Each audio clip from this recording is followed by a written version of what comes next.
Hello everyone, welcome back in my chemistry classes. Today I will discuss about the chemical property of alkyl halide. Students, आज हम chemical property of alkyl halide के बारे में पढ़ने जा रहे हैं. In the last class we have already discussed about the physical property of alkyl halide. हमने लास्ट क्लास के अंदर आपको एल्किल हैलाइडों की फिजिकल प्रॉपर्टी के बारे में बताया था. स्टूडेंट्स, आज हम आपको केमिकल प्रॉपर्टी में बताएंगे कि जो एल्काइल हैलाइड है वो फोर टाइप की रिएक्शन यहाँ पर शो करते हैं. The alkyl halide are shows 4 type of chemical reactions. तो देखिए स्टूडेंट्स, हम यहाँ पर एल्काइल हैलाइडों की केमिकल प्रॉपर्टी पढ़ने जा रहे हैं. तो आपका आज का टॉपिक है chemical properties of alkyl monohalide. Alkyl monohalide, ठीक है, या मोनोहैलो एल्केन भी हम इनको बोल सकते हैं. तो these are shows 4 type of chemical reaction. 4 type of chemical reaction. Students, जो एल्काइल हैलाइड है वो 4 टाइप की केमिकल रिएक्शन शो करते हैं. फर्स्ट, इनमें हम फर्स्ट पढ़ेंगे nucleophilic substitution reaction.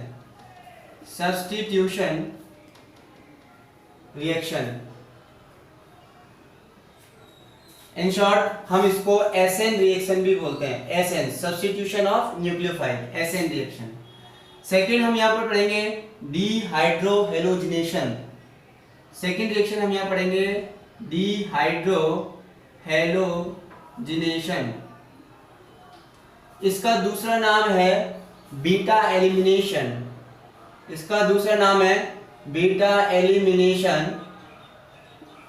And third, अब हम इसकी पढ़ेंगे थर्ड रिएक्शन. यहाँ पर हम पढ़ेंगे रिएक्शन विद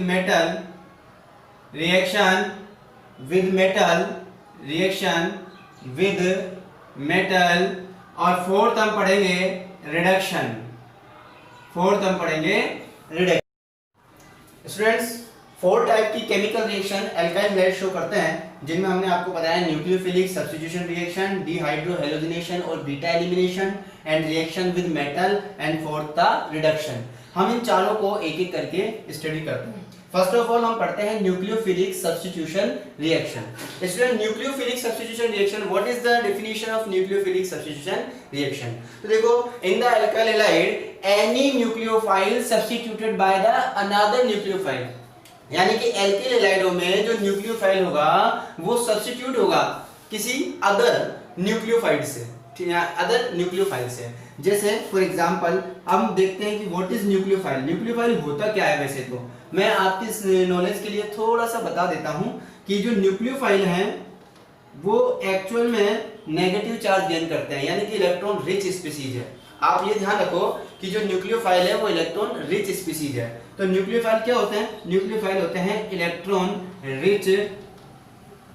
रिच स्पीसीज. ठीक है, जितनी भी इलेक्ट्रॉन रिच स्पीसीज है, electron rich species. For example, जैसे आप इसको एग्जांपल में ले सकते हो OH minus, that is the nucleophile.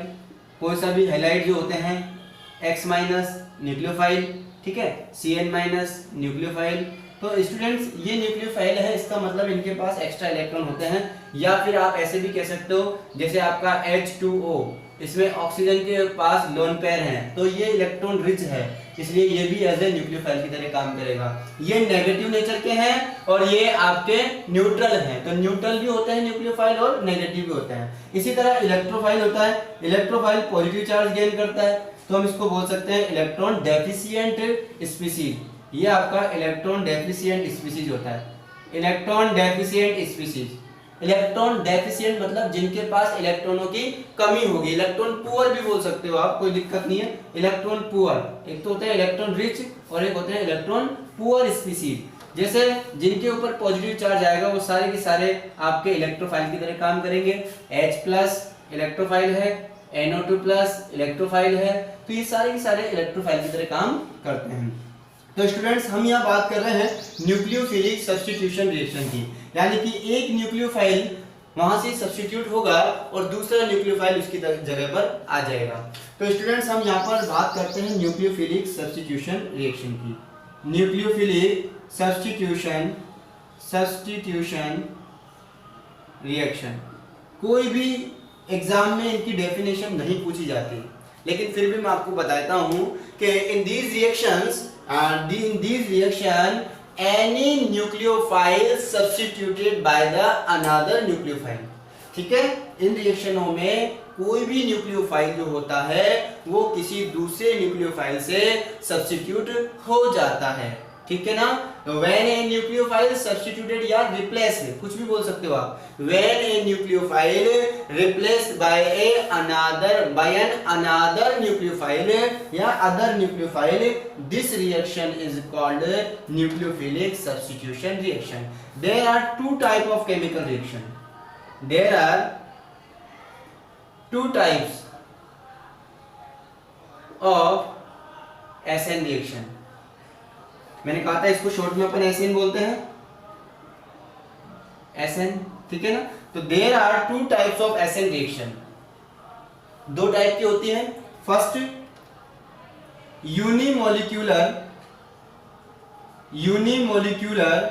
Nucleophilic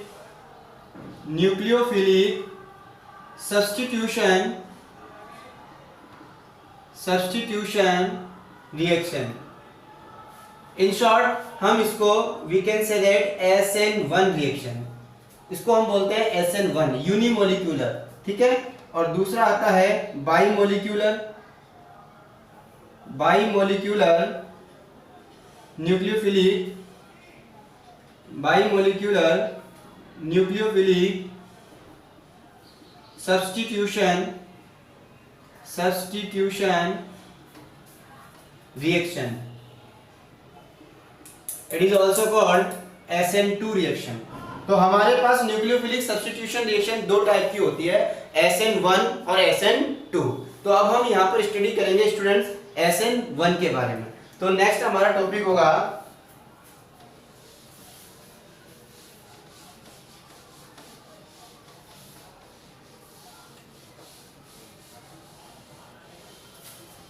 SN1 reaction. तो हमारा टॉपिक है नेक्स्ट SN1 रिएक्शन। ठीक है, चलिए SN1 रिएक्शन। तो it is also called unimolecular nucleophilic substitution reaction. तो it is unimolecular nucleophilic substitution reaction.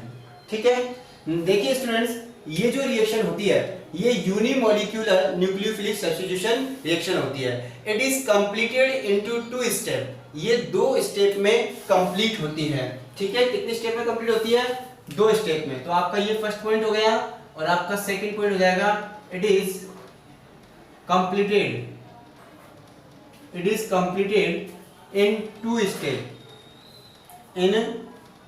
Step. कई बच्चे सोच लेते हैं कि SN1 रिएक्शन है, 1 लग रहा है इसलिए 1 स्टेप में होगी, 2 लग रहा है इसलिए 2 स्टेप में होगी। स्टूडेंट्स कभी भी ऐसा नहीं सोचें। यूनिमोलिक्यूलर, ये SN1 इसलिए बोला गया है because it is unimolecular reaction. ये मैं आपको बताऊंगा इसको यूनिमोलिक्यूलर हमने क्यों कहा है। कभी भी स्टेप के बेसिस पर हम इसको यूनिमोलिक्यूलर नहीं बोलते, understand.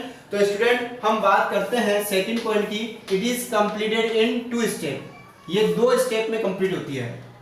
And the first step आपका है step number first. In the first step the formation of carbonium ion और कार्बोकेटायन। तो हम इसको बोल सकते हैं, फर्स्ट स्टेप का नाम हमने रख दिया फॉर्मेशन ऑफ कार्बोनियम आयन और कार्बोकेटायन।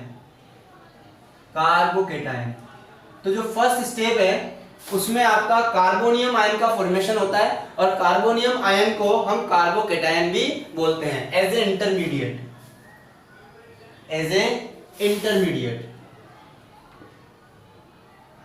इंटरमीडिएट, यानी कि रिएक्शन के बीच में बनने वाला जो प्रोडक्ट होता है, रिएक्शन के बीच में जब कोई भी रिएक्शन कंप्लीट होती है तो कंप्लीट होने से पहले जब एक बीच में एक स्टेबल प्रोडक्ट बनता है, उस स्टेबल प्रोडक्ट को हम इंटरमीडिएट बोलते हैं।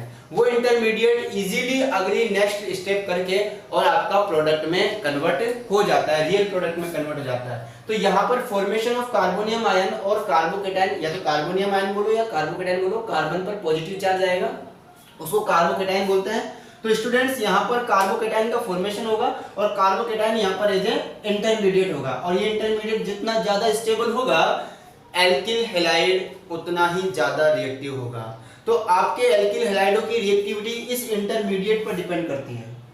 एल्किल हैलाइडों की रिएक्टिविटी इस इंटरमीडिएट पर डिपेंड करती है कि ये इंटरमीडिएट जितना ज्यादा स्टेबल होगा उतना ही ज्यादा वो एल्किल हैलाइड जिससे वो बना है वो रिएक्टिव होगा। अंडरस्टैंड? तो we know very well intermediate की स्टेबिलिटी पर यहाँ पर रिएक्टिविटी डिपेंड करती है।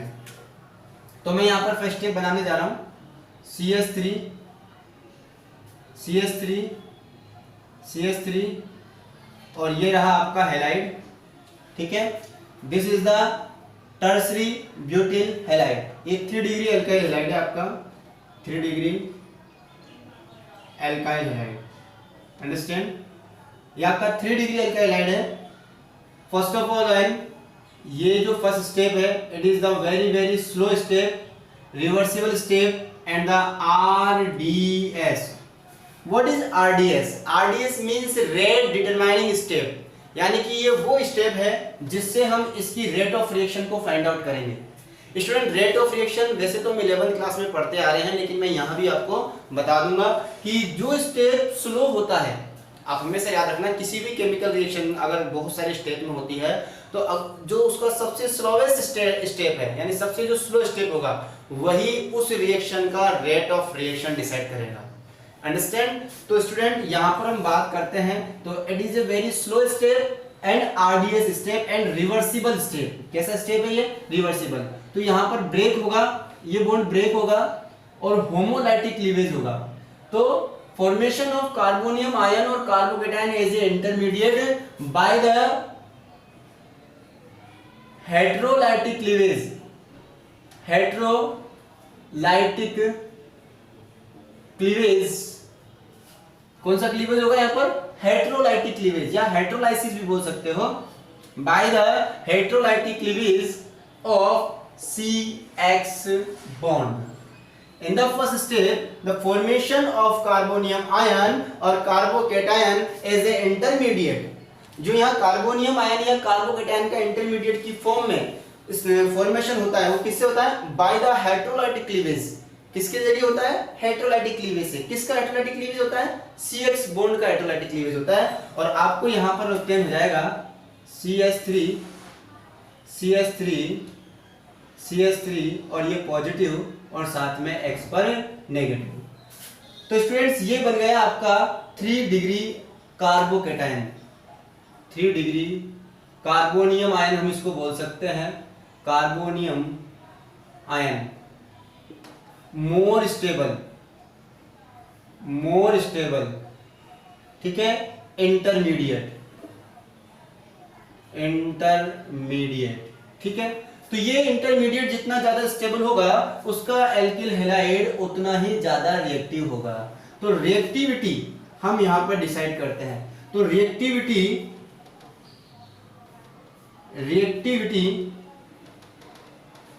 Of alkyl halide,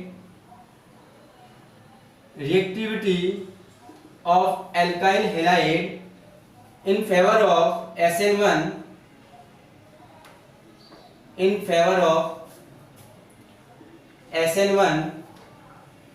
are depend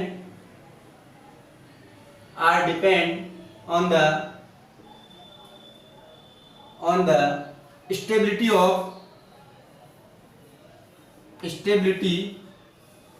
of intermediate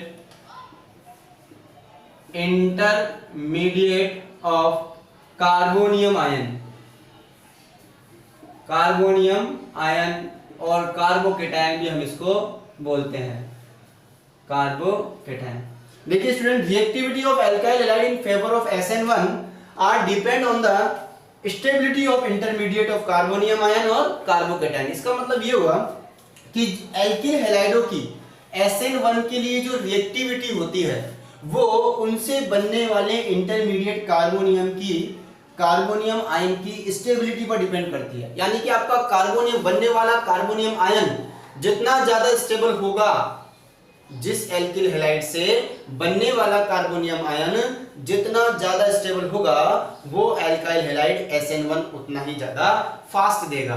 तो यहां पर हम कह सकते हैं कि 3 डिग्री एल्किल हैलाइड से 3 डिग्री कार्बोनियम आयन बनता है, 3 डिग्री एल्काइल हैलाइड से 3 डिग्री कार्बोनियम आयन बनता है। इसलिए 3 डिग्री एल्काइल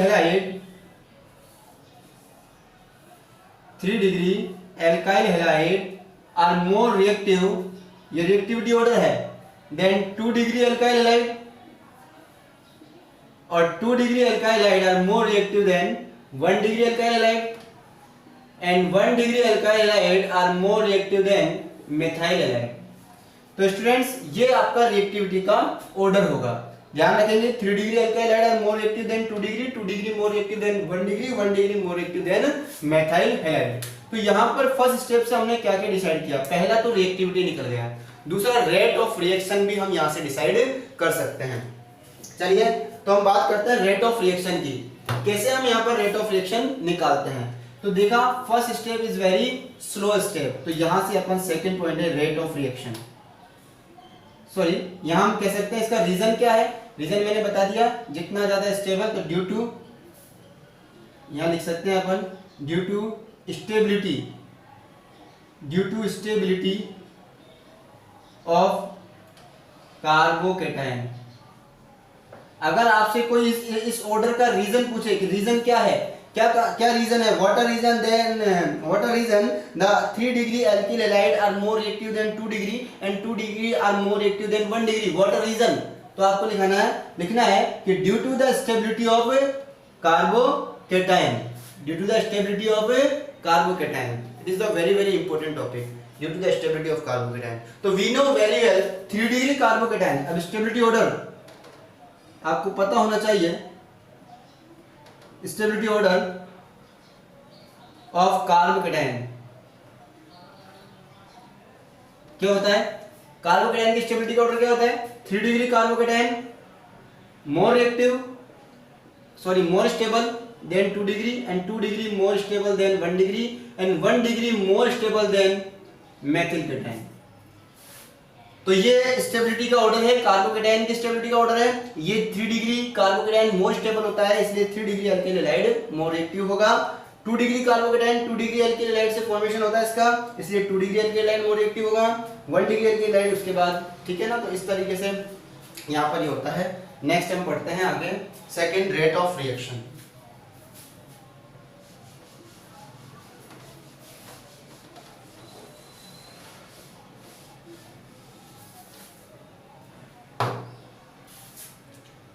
सेकंड इसी में अभी हमारा फर्स्ट स्टेप भी चल रहा है, सेकंड स्टेप भी चल रहा है, इसी का हम सेकंड पॉइंट ले रहे हैं कि rate of reaction.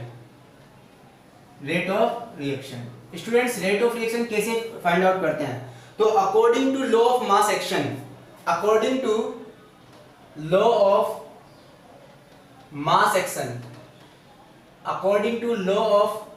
Action, we know very well कि किसी भी केमिकल रिएक्शन की जो रेट होती है, rate is directly proportional to the concentration of active mass.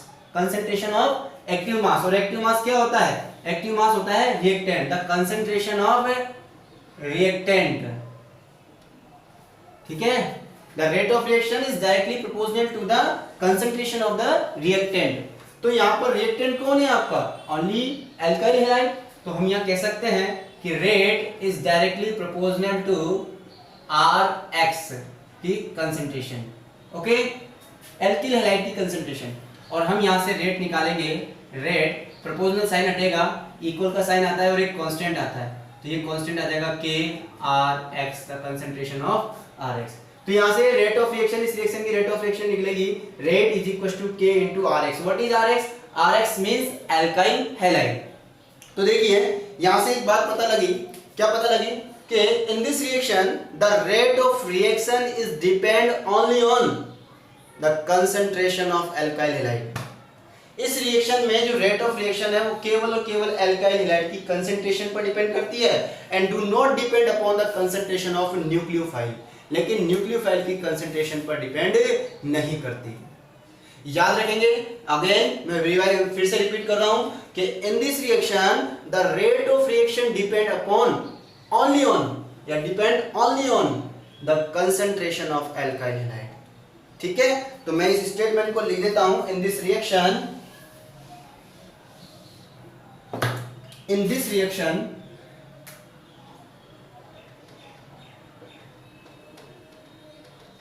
the rate of reaction depend only on the concentration of alkyl halide, concentration of alkyl halide ऐसे लिख देता हूं मैं, concentration of alkyl halide. In this reaction, the rate of reaction depend only on the concentration of alkyl halide, but do not depend upon the, ठीक है, but does not depend upon the, does not depend upon the, या does not depend on the concentration of nucleophile, concentration of nucleophile. इसका मतलब इस reaction की जो rate है वो केवल और केवल, इस रिएक्शन की जो रेट है वो केवल और केवल किस पर डिपेंड करती है, वो केवल एल्किल हैलाइड की कंसंट्रेशन पर डिपेंड करती है। तो इसके लिए आपके पास जो रेट का फॉर्मूला आया है, जो रेट का एक्सप्रेशन आया है वो आया है the rate is equals to K into Rx। What is Rx? Rx बोलते हैं the concentration of alkyl halide, Rx बोलते हैं the concentration of alkyl halide. तो स्टूडेंट्स यहां पर अब हमें आगे इसका ऑर्डर ऑफ रिएक्शन निकालना है। अगेन नेक्स्ट इसी में अभी हम फर्स्ट स्टेप भी पढ़े हैं और फर्स्ट स्टेप से देखो हमने कितनी चीजें निकाल ली। हाँ जी, अगला इसी में अगला पॉइंट है हमारा order of reaction, order of reaction. ठीक है, ऑर्डर कैसे फाइंड आउट करते हैं? रेट एक्सप्रेशन लो, रेट एक्सप्रेशन लो। ठीक है, आपका रेट एक्सप्रेशन, ठीक है ये था, तो आपका रेट एक्सप्रेशन लो था रेट इज इक्वल्स टू के आर एक्स, और रेट एक्सप्रेशन लो में आपके जो पावर थी कंसंट्रेशन की वो कितनी थी? 1।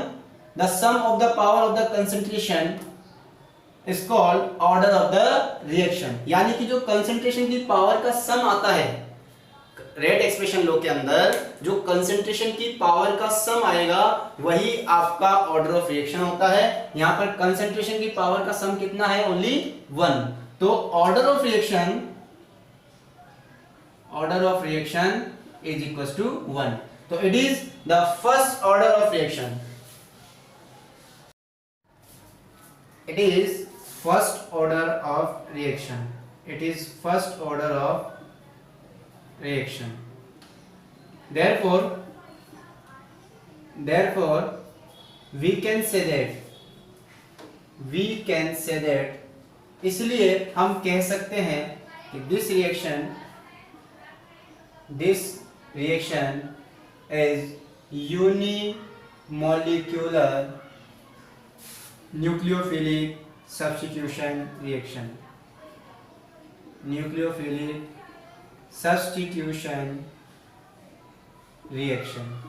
तो स्टूडेंट्स यही रीजन है कि हम इसको न्यूक्लियोफिलिक सब्स्टिट्यूशन रिएक्शन को, इस वाली को हम यूनिमोलिकुलर बोलते हैं, बिकॉज इस रिएक्शन का जो ऑर्डर होता है वो कितना होता है? 1 होता है। So it is first order of reaction. Understand? अब हमारे पास आता है स्टूडेंट स्टेप नंबर 2। तो हम बात करते हैं स्टेप 2 की। स्टेप नंबर 2,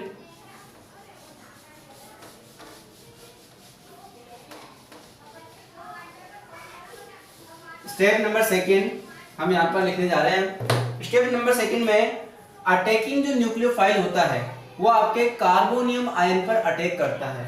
तो आपका स्टेप नंबर सेकंड यहां पर आएगा, step second, attack the nucleophile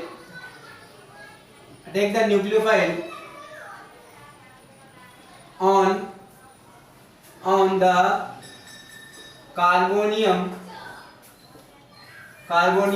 ion, attack the nucleophile on the carbonium ion, यानी कि जो कार्बोनियम आयन होता है उस पर न्यूक्लियोफाइल का अटैक होता है।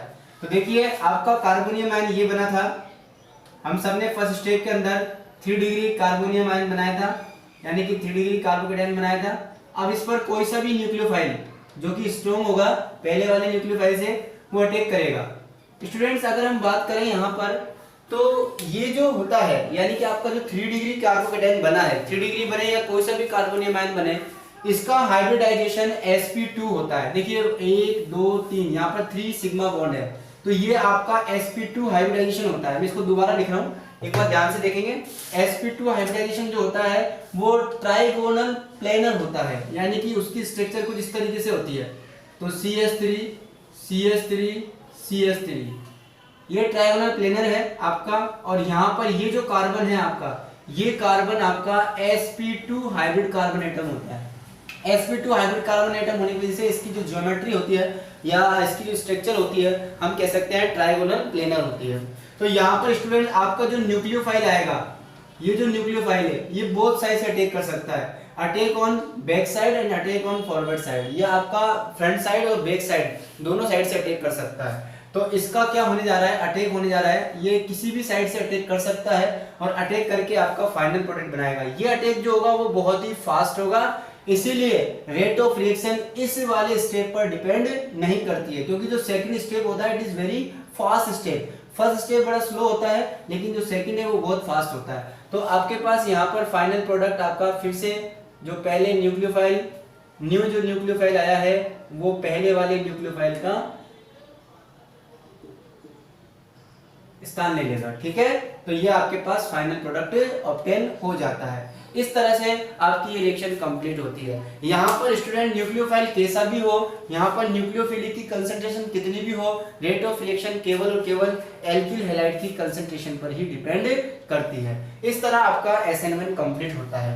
लेकिन स्टूडेंट यहाँ पर एक कंडीशन आती है, क्या कंडीशन है, इफ द रिएक्टेंट, अगर आपका रिएक्टेंट ऑप्टिकली एक्टिव हो, तो कंडीशन, यहां पर एक कंडीशन आती है, कंडीशन, क्या कंडीशन है, इफ द एल्काइल हैलाइड जो कि रिएक्शन कर रहा है, alkyl halide is optically active, optically active, अगर आपका एल्काइल हैलाइड ऑप्टिकली एक्टिव हुआ तो फिर क्या होगा, then optically active, then obtain compound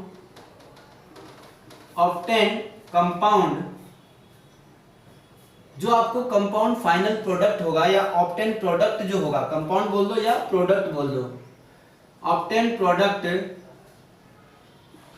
जो आपका प्रोडक्ट ऑब्टेन होगा as DL mixture, DL mixture, और इस मिक्सचर को हम रेसेमिक मिक्सचर भी बोलते हैं, और रेसेमिक मिक्सचर, रेसेमिक मिक्सचर, ठीक है, racemic mixture, and this process is known as racemization. देखिए डीएल मिक्सचर बोले, रेसेमिक मिक्सचर बोले, तीसरा नाम हो रहा है इसका plus minus mixture, and this process is known as racemization, racemization, ठीक है। तो यहां पर एक प्रोसेस होगी, उस प्रोसेस का नाम होगा रेसेमाइजेशन, और जो कंपाउंड ऑब्टेन होगा, जो प्रोडक्ट बनेगा, अगर आपका एल्किल हैलाइड ऑप्टिकली एक्टिव है तो आपका जो प्रोडक्ट बनेगा वो डीएल मिक्सचर होगा या रेसेमिक मिक्सचर होगा, ठीक है। और हम इस प्रोसेस को रेसेमाइजेशन बोलेंगे। तो मिक्सचर का नाम तो डीएल मिक्सचर बोल दो या रेसेमिक मिक्सचर बोल दो उसको, ठीक है, यानी कि एक तो आपको हो सकता है 50% तो डी कंपाउंड ऑब्टेन हो और 50% एल कंपाउंड ऑब्टेन हो। ये ऑप्टिकली एक्टिव जो ऑप्टिकल आइसोमर होते हैं उनकी फॉर्म होती है। ऑप्टिकल आइसोमर की दो फॉर्म होती हैं, एक तो डी फॉर्म और एक L form.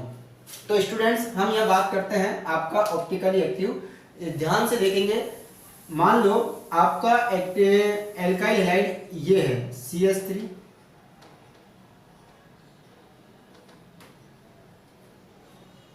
C2H5,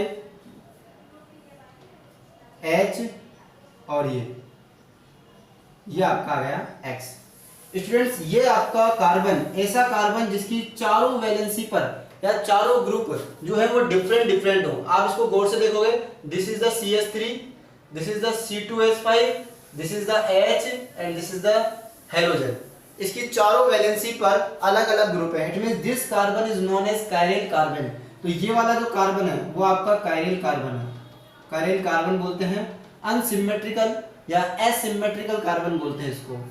asymmetrical carbon जिन कंपाउंड में प्रेजेंट होता है वो जनरली ऑप्टिकली एक्टिव होते हैं, ठीक है, वो जनरली ऑप्टिकली एक्टिव होते हैं जिनमें आपका एक अनसिमेट्रिकल कार्बन या एसिमेट्रिकल कार्बन प्रेजेंट होता है या क्रियल कार्बन प्रेजेंट होता है। क्रियल कार्बन बोलो, एसिमेट्रिकल कार्बन बोलो, अनसिमेट्रिकल कार्बन बोलो, एक ही बात है।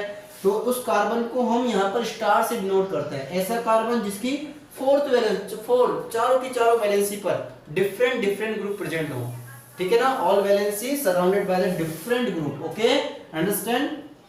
अब हम बात करते हैं ऐसा कंपाउंड, अगर ऐसा एल्काइल हैलाइड आपको दिया गया है तो SN1 के अंदर आपकी कौन सी प्रोसेस होगी। तो फर्स्ट ऑफ ऑल यहां भी अगर हम बात करें, first step is a slow step. यहां पर हम इसकी रिएक्शन करा रहे हैं तो फर्स्ट स्टेप आपका स्टेप नंबर फर्स्ट दिया है, यह आपका स्लो स्टेप होगा, RDS होगा, रेट डिटरमाइनिंग स्टेप। मैं RDS की फुल फॉर्म लिख देता हूं, रेट डिटरमाइनिंग स्टेप, ठीक है।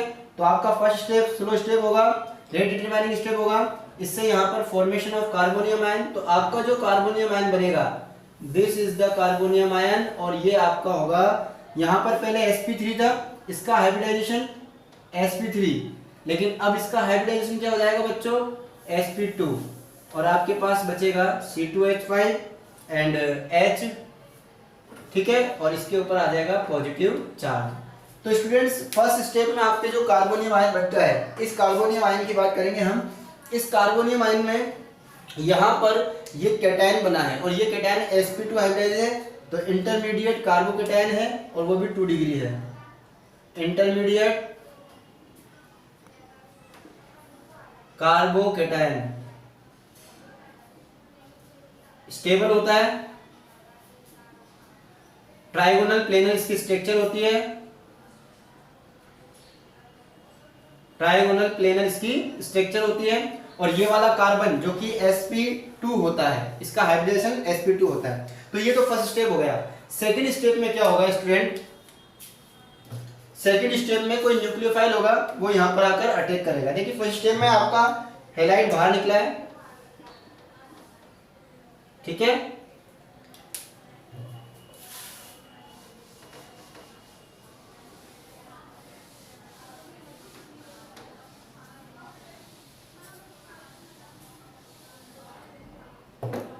तो स्टूडेंट्स यहाँ पर ट्राइगोनल प्लेनर स्ट्रक्चर जो इसकी बनी है, ये मैं यहाँ पर दोबारा ड्रॉ कर देता हूँ, CH3 C C2H5 और ये रहा आपका H, ये रहा आपका कैटायन। स्टूडेंट्स इस पर आपका सेकंड स्टेप, अब हमारी आ रही है स्टेप नंबर सेकंड। ये स्टेप नंबर सेकंड है, इसमें आपका न्यूक्लियोफाइल ये बोथ साइड से अटैक कर सकता है, ये आगे से भी अटैक कर सकता है और पीछे से भी अटैक कर सकता है।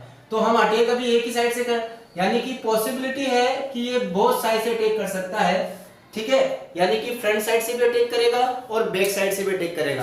तो अगर आपका पहले से ही कोई सा भी ऑप्टिकल आइसोमर है, ये डी फॉर्म हो चाहे एल फॉर्म हो, डी और एल ये कुछ भी हो सकता है, अभी एक ही फॉर्म है, लेकिन बाद में जब अटैक हो जाएगा, फास्टली जब अटैक होगा, तो यहाँ से 50% चांस है कि ये आगे से अटैक करे और 50% चांस है ये पीछे से अटैक करे।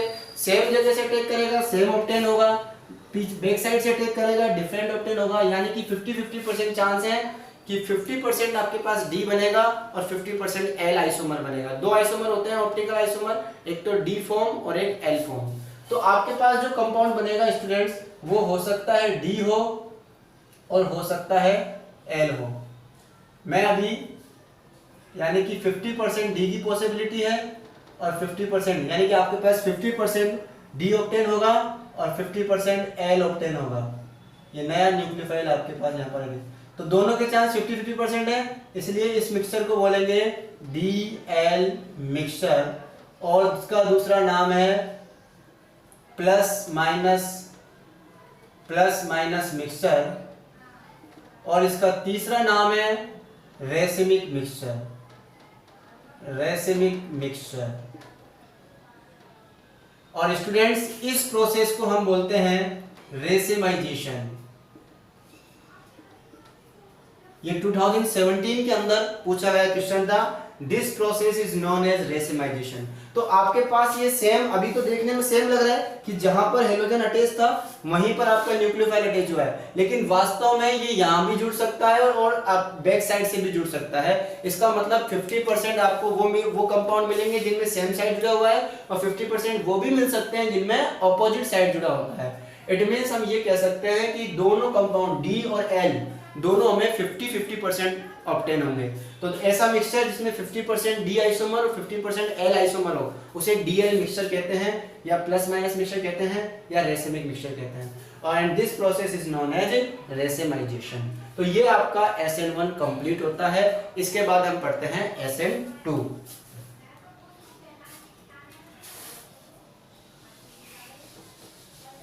SN2 चलिए